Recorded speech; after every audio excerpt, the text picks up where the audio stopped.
옥중옥이라고 처음 들어보셨을 겁니다. 구치소 내에 또 다른 감옥이 있는 겁니다.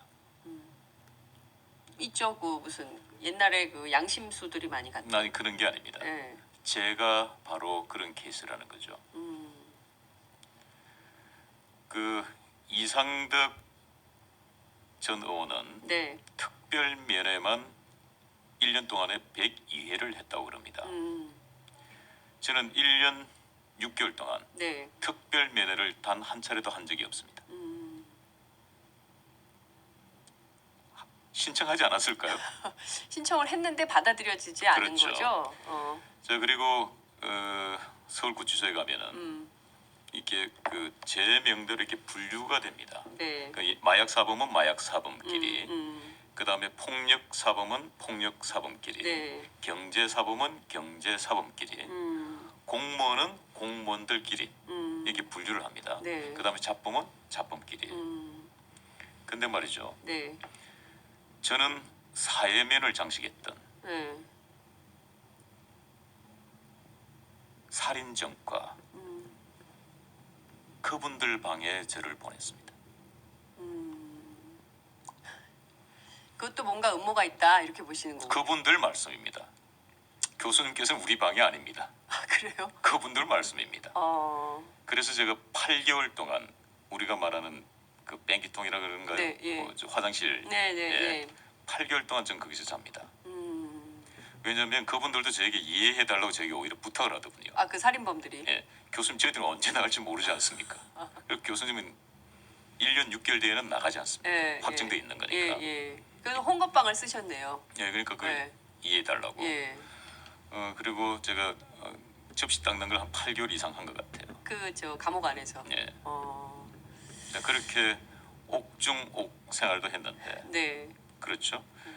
그리고 저는 사실은 이 방송을 통해서 방송에 처음 말씀드립니다만 네. 제가 상고를 포기했지 않습니까? 이유는 뭔가요? 이유는 가족이라는 것 때문이었습니다. 가족? 가족. 2012년 8월 16일 날 항소심 선고가 내려집니다. 항소심 때는 정말 저는 나갈 수 있다고 저는 생각했어요. 왜냐하면 1심 판결문에 네.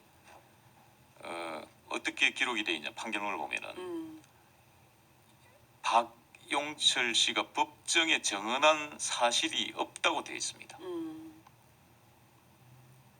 2010년 9월 1일 날 법정에서 증언을 했음에도 불구하고 증언한 사실이 없다고 판결문에 기록되어 있습니다. 그래서 항소심에는 네.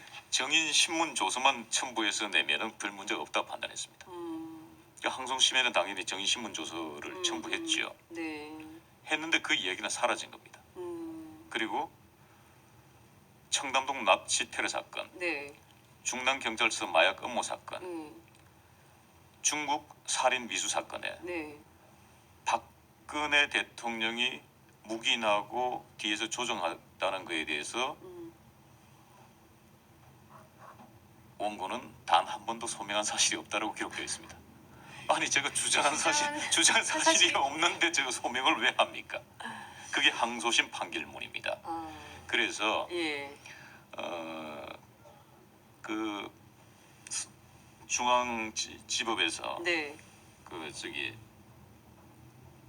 과천 네. 서울구치소까지 가는 버스 안에서 예, 생각을 후송차량. 많이 했어요. 30분 동안에 내가 싸워서 이길 수 없다. 이 거대한 음모론가는 그렇다면은 지금 내가 지난 2년 6개월 동안 재판을 통해서 남겨놓은 이 기록들, 이 제 사건은 전 정치적 사건입니다. 네.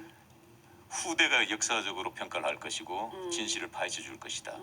그러니 지금 이 시간 이후부터는 대선이 4개월 남았기 때문에 네. 내가 박근영 씨와 혼인 관계를 계속 유지하는 것은 네. 가족의 도리를 하는 것이 우선이다. 대선을 앞두고 있기 때문에 여기서 그렇죠. 접는 게 좋겠다. 그렇게 해서 제가 들어가서 상고를 포기하게 됩니다. 만약에 제가 상고를 했다 그러면 조금 많이 위험했을 수도 있어요. 자, 박근영 씨하고 결혼하시고 나서 박근혜 대통령하고 같이 만나서 식사 한 끼 하신 적 있으세요? 없습니다. 박지만 회장하고는 식사 함께 하신 적 있으세요? 없습니다. 밥 한 번 결혼하신 지 10년인데 제부거든요. 그 남편의 동생 아니 동생의 남편인데 불러서 밥을 한 번 안 샀다는 말인가요? 로미오와 주리엣 주리엣. 이야기도 우리 부부만큼 그렇지까지는 않아요. 제가 봤을 때. 박근혜 대통령이 박지만 서향이 부부는 불러서 밥도 먹고 했던 것 같은데 왜 밥 한 번 안 샀다고 보세요? 처형이.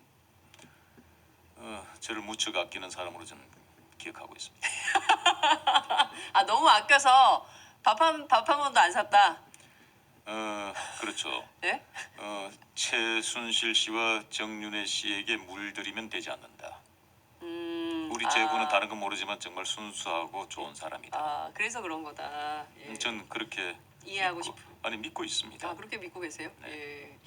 박근혜 대통령께 왜 그랬는지 좀 여쭙고 싶네요. 저희가 다음에 한번 박 대통령을 만나게 되면 왜 밥을 안 사는지 여쭤보도록 하겠습니다. 근데 그 얘기 중에 하나 제가 그 상고 포기한 거 있죠. 네. 그 상고 포기하는 것 때문에 사실 또 문제가 발생합니다. 이걸 통해서 나는 네티즌 수사대에게 도움을 요청합니다. 우리가 군대에 가서 국방부로부터 제대 날짜를 명을 받으면은 그날이 곧 제대 날짜입니다. 네. 2013년 네. 1월달에 네. 법무부로부터 출소 날짜를 받습니다. 예. 그 출소 날짜는 2013년 2월 18일입니다. 그런데 출소를 열흘 앞두고 다시 법무부에서 출소 날짜가 변경됐다고 연락이 옵니다. 이럴 수도 있습니까? 그래서 제가 네티즌 수사대에게 도움을 요청합니다. 어. 자, 그러면 통상적으로 출소 날짜가 앞으로 올까요? 뒤로 밀릴까요? 앞으로 당겨지는 건 가능할 것 같은데 뒤로 밀리는 거는 그건 안 되는 거죠. 그렇죠. 네. 그래서 제가 도움을 요청한 겁니다. 3일이 뒤로 밀립니다. 이유가 뭐라고 보세요? 왜 사흘을 뒤로 밀었다고 보세요? 개인적으로 판단은. 그래서 제가 그 판단하여 제가 아마 그걸 자료를 대검찰청 공문을 아마 넣어드렸을 겁니다. 예. 그 내용이 굉장히 중요한데요. 내용은 음. 그들의 그 질의의 내용 중에 하나가 이런 겁니다. 저는 상고를 포기했지 않습니까? 네. 통상적으로 상고를 포기하면은 검찰에서는 상고를 하지 않습니다. 근데 유독 제가 상고를 포기했는데도 검찰은 상고를 합니다. 그렇게 해서 대법원에서 2012년 11월 29일 대법원 확정 판결을 받습니다. 네. 자, 그런데 2012년 11월 29일 대법원 확정 판결을 받았을 경우에 날짜를 계산하면은 저는 가석방 대상자가 되지 않습니다. 초범일 경우에는 99%가 가석방 대상자입니다. 네. 구치소 내에서 사고를 치지 않는 이상 네. 모범수일 경우. 예. 근데 저는 8개월간 그릇도 닦았는데. 예, 그렇죠. 모범수였죠. 예. 가석방에서 빠집니다. 왜냐면은 대법원 확정 판결이 네. 3개월 전에 났다는 겁니다. 12년 예. 11월 29일이잖아요. 예. 그런데 다시 통고가 온 것은 확정 판결일이 변경됐다는 겁니다. 그게 항소심을 포기한 날, 그러니까 상고를 포기한 그날, 네, 네. 8월 16일 날 음. 확정 판결이 났다는 겁니다. 그럼 확정 판결일이 3개월 먼저 땡겨져서 난 겁니다. 그럼 앞으로 더 땡겨져야 되죠. 예. 근데 뒤로 더 밀렸죠.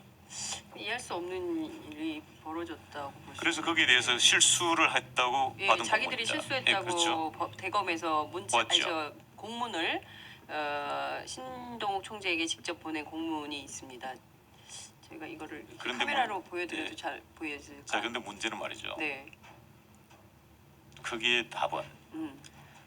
만약에 그들이 장난을 치지 않았다면 저는 가석방으로 12월 초에 출소를 합니다. 대선 전이란 말입니다. 대선 전에 뭔가 또 나오면 폭탄이 터질 줄 모르니 예. 어떻게 하든지 묶어야 된다. 라고 했을 가능성이 있다. 가능성이 있다고 그건 팩트예요. 팩트다. 예. 있을 수 없는 일이죠. 알겠습니다.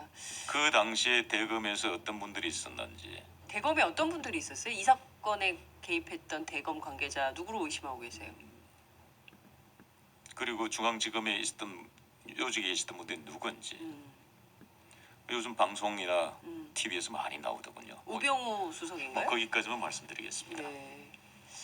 아니 왜냐하면 윤갑근 검사에 대한 얘기도 나오고 있기 때문에 저희가 뭐 지금 이게요 굉장히 많은 등장인물들이 있어요. 근데 그 그래가지고 등장인물들도 아직도 다 나온 게 아니에요. 아직도 안 나왔어요. 더 나와야 됩니까? 더 나와야 됩니다. 그렇기 어. 때문에 제가 유령이라고 한 거예요. 어, 우리가 확정적으로 밀어붙이다가는 네. 다시 우리 감옥 들어갑니다. 다시 감옥 들어갈 수 있다. 다시 들어갈 수는 없습니다. 이제. 더 이상 감옥에 다시 갈 안 수는 됩니다. 갈 수는 없다. 그렇기 때문에 최대한 말씀을 삼가시는 걸로. 그렇지만 제가 궁금한 게 아까 이제 정윤회 씨와 최순실 씨 얘기를 좀 여쭸어요. 왜냐하면 정윤회 씨가 이제 그 오늘 동아일보에 보도된 내용 인터뷰도 있고 또 얼마 전에 이제 월간중앙 인터뷰를 또 하기도 했어요. 그 내용이 말이죠. 그러니까 이 월간중앙 인터뷰는 좀 사람들이 이게 뭘까 암시하는 바가 그런 생각을 많이 했습니다. 왜냐하면 최순실 씨와 이혼한 것은 질투 때문이었고 박근혜 대통령은 약한 여자였고 뭐 충신과 가신을 구분하면서 본인은 충신이었고 이른바 최순실 씨는 가신이다라는 그 일종의 뉘앙스를 풍기면서 인터뷰를 좀 했는데요. 실제 이 오촌 조카 살인 사건에도 정윤회 씨가 등장을 하는 것으로 보도가 되지 않았습니까? 그 정윤회라는 사람은 어떤 사람이고 그 집안 문제에서 실제로 차지하는 포션은 뭐였는지. 왜냐하면 그 유경재단 그 폭력 사태 때도 정윤회 씨가 직접 있었다는 게 어제 보도로 확인이 좀 되지 않습니까? 예. 정윤혜 씨를 만난 분들의 통해서 들은 간접적인 경험입니다만 네. 저는 정윤혜 씨를 만나보지 못했습니다. 치밀하다, 기획자다. 기획자다. 예. 그 정도까지는 제가 음. 들었습니다.